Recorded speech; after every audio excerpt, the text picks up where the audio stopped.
네, 안녕하세요. 봉쌤입니다. 오늘은 2024년 3월 고1 모의고사 독서, 그 중에서도 예술 파트 같이 공부해 볼 건데요. 독서 공부하는 방법은 쌤이 여기에다가 영상 링크 첨부해 두겠습니다. 꼭 참고하시고 이 영상 시청해 주세요. 그럼 1문단부터 바로 분석을 해볼 건데, 조금만 이야기를 해보자면, 요 큐비즘 지문 있죠?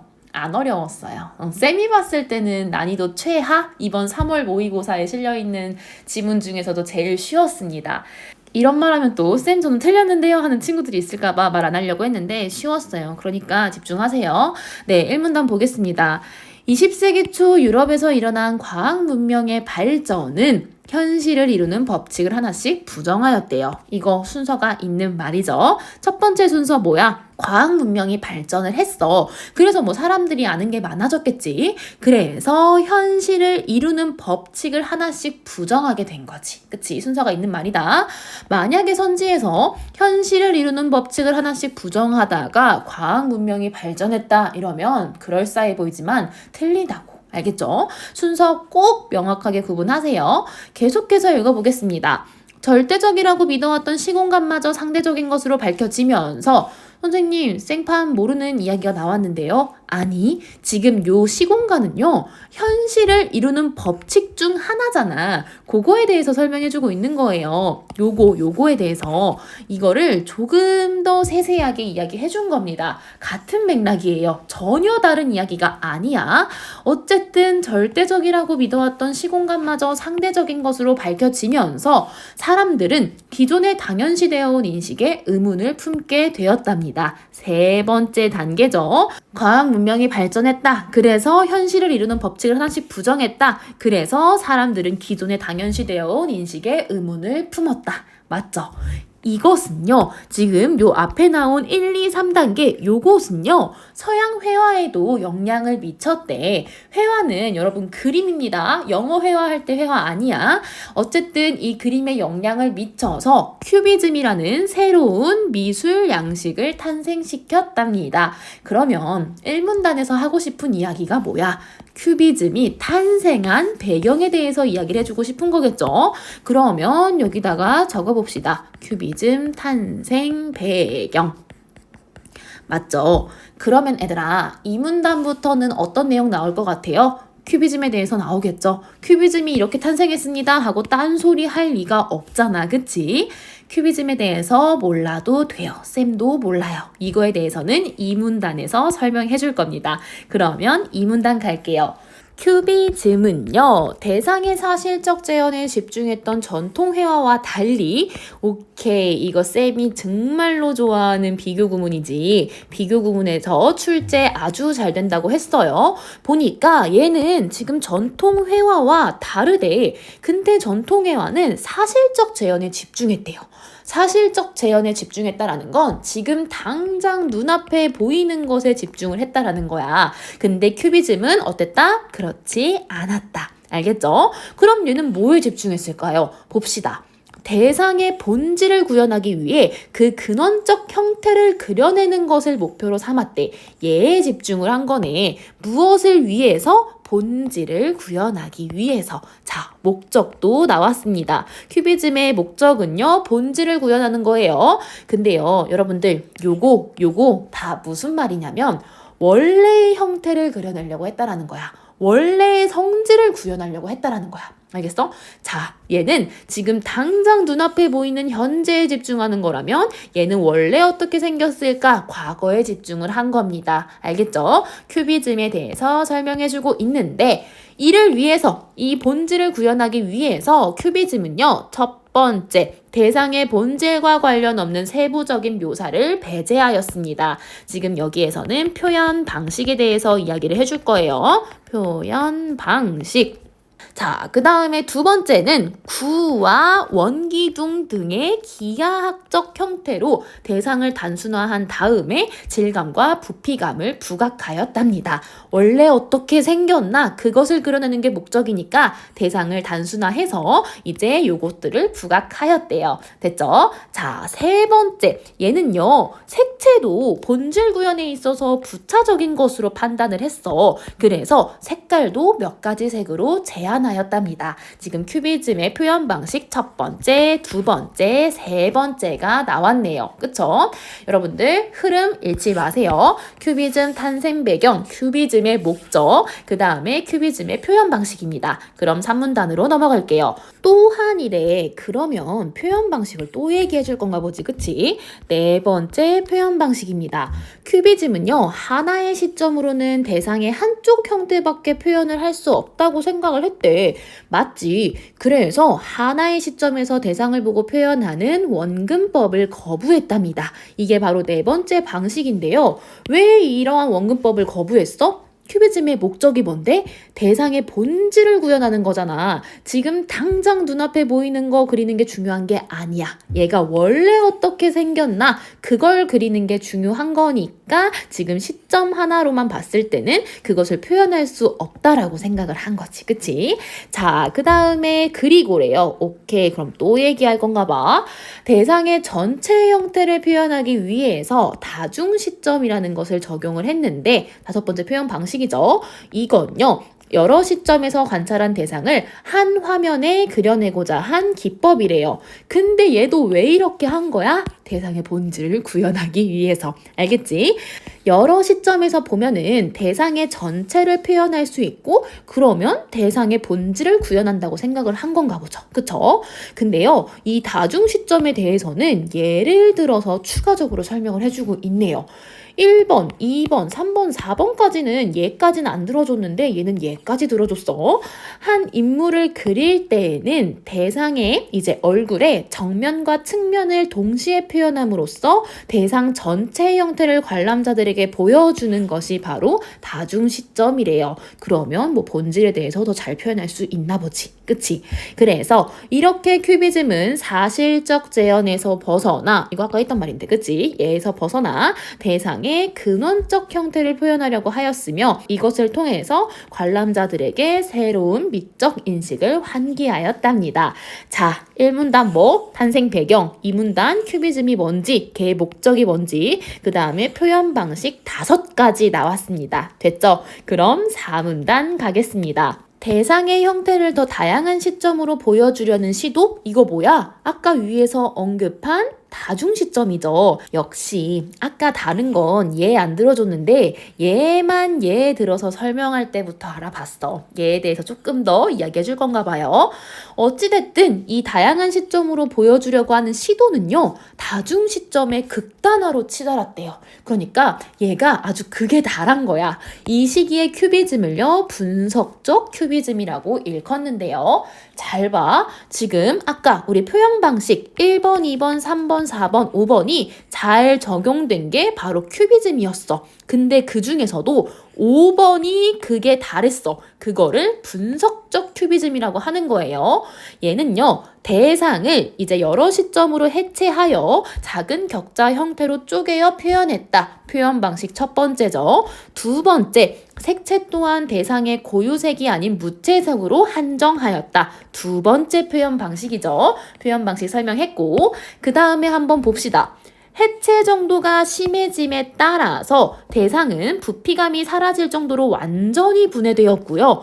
이로 인해서 관람자는 대상이 무엇인지조차 알아볼 수 없게 되었습니다. 그래서 제목이나 삽입된 문자를 통해서만 대상이 무엇인지 추측할 수 있게 되었다라고 하면서 분석적 큐비즘의 특징에 대해서 이야기를 해주고 있죠. 다중시점, 아까 뭐였어? 다중시점이?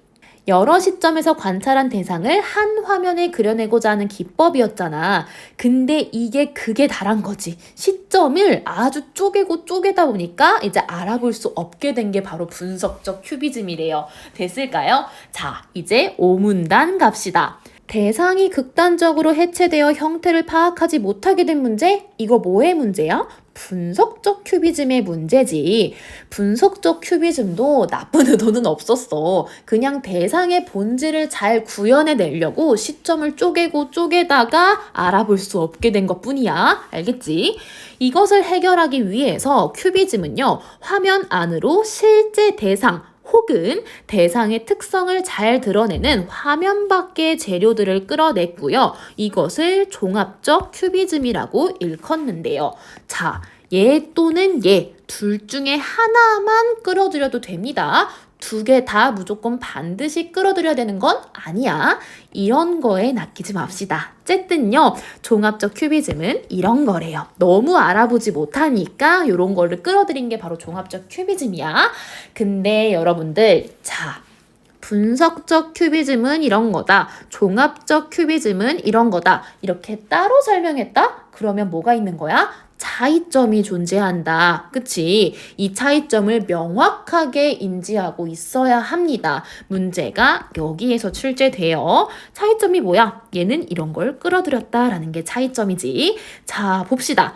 종합적 큐비즘의 특성을 보여주는 대표적인 기법으로는 파피에콜레가 있답니다. 자, 이는요, 화면에 신문이나 벽지 등에 실제 종이를 오려붙여 대상의 특성을 표현하는 기법인데요. 예를 들어 나무 탁자래요. 지금 나무 탁자의 본질을 구현해내려고 하나 봐. 근데 너무 쪼개버려가지고 얘가 형체를 알아볼 수 없게 된 거지. 그래서 이 나무 탁자의 질감을 표현하기 위해서 화면에 나뭇결 무늬의 종이를 직접 붙인 게 바로 파피에콜레랍니다. 화면에 붙인 종이의 색으로 인해서 이제 색채도 다시 살아났대요. 그럼 차이점도 존재하겠지. 얘는 색채가 무채색으로 한정되었잖아. 그래서 색깔도 알아볼 수 없었지만 얘는 색채도 살아났기 때문에 색깔을 알아볼 수 있게 되었다. 이것도 차이점이겠지. 어쨌든 종합적 큐비즘에 대해서 5문단에서 설명하고 있었습니다. 됐을까요? 맥락 다시 한번 살펴볼까? 큐비즘 탄생 배경, 큐비즘의 목적과 큐비즘이 어떤 건지 설명해주고 표현 방식 설명해줬는데 그 중에서 5번이 극에 달해서 나타난 게 분석적 큐비즘이고 이 문제를 해결하기 위해서 나타난 게 종합적 큐비즘이다. 됐을까요?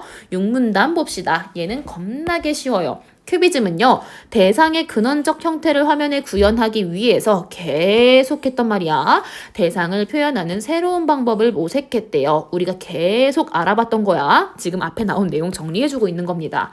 큐비즘이 대상의 형태를 실제에서 해방한 것은 회화 예술의 무한한 표현 가능성을 가져다 주었다. 뭐 이야기해 준 거야? 의의에 대해서 이야기해 주는 거예요. 이는 표현 대상을 보이는 세계에 한정하지 않는 현대 추상 회화의 탄생에 직접적인 영향을 끼쳤답니다. 의의 끝! 분석 끝났습니다. 여러분들 어때요? 어려웠나요? 지금 이 독서 지문 패턴 보면요. 어떤 것에 대한 탄생 배경에 대해서 이야기를 해주고 있고 그거 특징 이야기 해주고 있고 얘가 발전된 양상 보여주고 있는 거예요.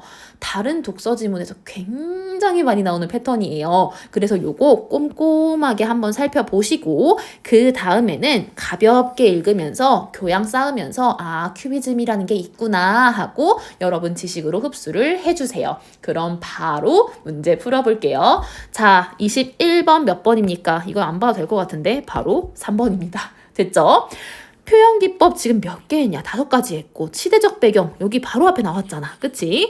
그리고 지금 작품 경향이 변화된 양상도 나왔었고 미친 영향도 나왔습니다. 자, 22번 볼게요. 기억을 이해한 내용으로 가장 적절한 것은 기억은 대상이 극단적으로 해체되어 형태를 파악하지 못하게 된 문제였어요. 이것은 분석적 큐비즘의 문제였고 분석적 큐비즘은 이제 대상의 본질을 구현해낼 려고 다중 시점을 이용하다가 이게 아주 극에 치달아 버려가지고 형체를 알아볼 수 없게 된 거 그거죠. 그럼 몇 번이야? 정답은 1번이죠. 2, 3, 4, 5번은 너무 아니거든요, 여러분들. 1번이에요. 자, 23번 보겠습니다. A와 B에 대한 설명으로 가장 적절한 것은 자, A는 분석적 큐비즘, B는 종합적 큐비즘이었어요. 여러분들 이거 비교, 차이, 공통점 잘 구분할 수 있죠? 말 나온 김에 A와 B의 공통점은 뭡니까? 큐비즘이다. 대상의 본질을 구현해내려고 했다. 이게 공통점이지. 그럼 한번 봅시다. 1번 A는 B와 달리, 그러니까 A에만 해당돼야 돼. 고유색을 통해 대상을 그려낸다 라고 하는데 분석적 큐비즘은요, 무채색이라고 했어요. 고유색이 아니라고 했습니다. 1번 틀림. 2번 A는 B와 달리 삽입된 문자로만 대상을 드러낸다 라고 하는데 분석적 큐비즘에서는 이제 대상이 하도 해체돼가지고 알아볼 수 없었어. 그래서 제목이나 삽입된 문자를 통해서만 대상이 무엇인지 추측할 수 있게 되었다라고 설명했단 말이야. 삽입된 문자만 아니라 제목도 됩니다. 그쵸? 3번 B는 A와 달리 작은 격자 형태로 대상을 해체한다. 이거는 A에 대한 설명이고요. B는 A와 달리 화면 밖의 재료를 활용하여. 오케이, 정답은 4번이다. 5번 볼까요? A와 B는 모두 질감과 부피감을 살려 대상을 형상화한다 라는데 분석적 큐비즘은요, 아주 어디에 있냐? 부피감까지 사라질 정도로 분해되었습니다. 그래서 5번은 해당이 안 돼요. 정답은 4번이고요. 뒤에 마지막 문제 봅시다. 윗글을 바탕으로 보기의 작품을 감상한 내용으로 적절하지 않은 것은, 이렇게 보기 문제가 나오면 대부분이 3점이에요. 그쵸? 여러분들도 잘 아시죠? 이게 아마 가장 어려울 텐데 여러분들 이렇게 보기 문제를 접했을 때는 이 보기 안에 나와 있는 내용이 본문에 어디에 해당되는가? 얘는 어디에 해당되지? 생각을 하면서 읽어줘야 합니다. 지금 요거 딱 보니까 큐비즘에 대해서 이야기를 하는 것 같은데 한번 쌤이랑 해봅시다. 브라크의 에스타크의 집들은 집과 나무를 그린 풍경화인데 얘는요 실제와 다르대. 왜 달라? 큐비즘이 실제와 왜 달라? 큐비즘은 어디에 있냐? 자, 사실적 재현에 집중한 게 아니라 본질을 구현하려고 했기 때문에 실제와 다른 거지. 그치? 이렇게 연결시켜줘야 돼요. 계속 봅시다. 집에 당연히 있어야 할 문은 생략되었대요. 자, 우리 아까 생략된 거 나왔잖아. 어디 나와 있었어? 큐비즘은요, 어디 나와 있냐? 대상의 본질과 관련 없는 세부적 묘사를 배제하였다라고 했잖아. 아, 배제하였다, 생략했다. 요 말이네. 표현 기법 첫 번째에 대해서 이야기해 준 거네. 그치? 자, 그 다음에 집들은 부피감이 두드러지는 입방체 형태로 단순화되어 있다. 요것도 어디 나와 있냐? 지금 여기 단순화하여 부피감을 부각하였다. 요 부분에 해당되는 내용이네. 그치? 자, 3번 봅시다. 그림자의 방향은 일관성 없이 다양하게 표현되어 있다. 이건 뭐에 대한 이야기야? 원근법을 거부했다. 다중 시점을 이용했다. 그 얘기네. 그리고 4번 집과 나무의 색깔? 요거는 어디에 해당되는 내용이야? 몇 가지 색으로 제한하였다. 3번 규칙에 대한 내용이네. 그치? 요렇게 이제 연결시켜주면 됩니다. 그래서 정답은요, 여러분들 몇 번이냐? 2번이에요. 풍경의 모습이 실제와 다른 것은 본질을 구현해내려고 한 거지 추측할 수 없도록 하기 위한 게 아니었잖아. 그쵸? 그래서 정답은 2번입니다. 1번, 3번, 4번, 5번은 다 맞는 선지예요. 자, 분석 끝. 문제풀이도 끝났습니다. 문제 풀고요. 모르는 거 있으면 질문하세요. 저는 이만 사라지겠습니다.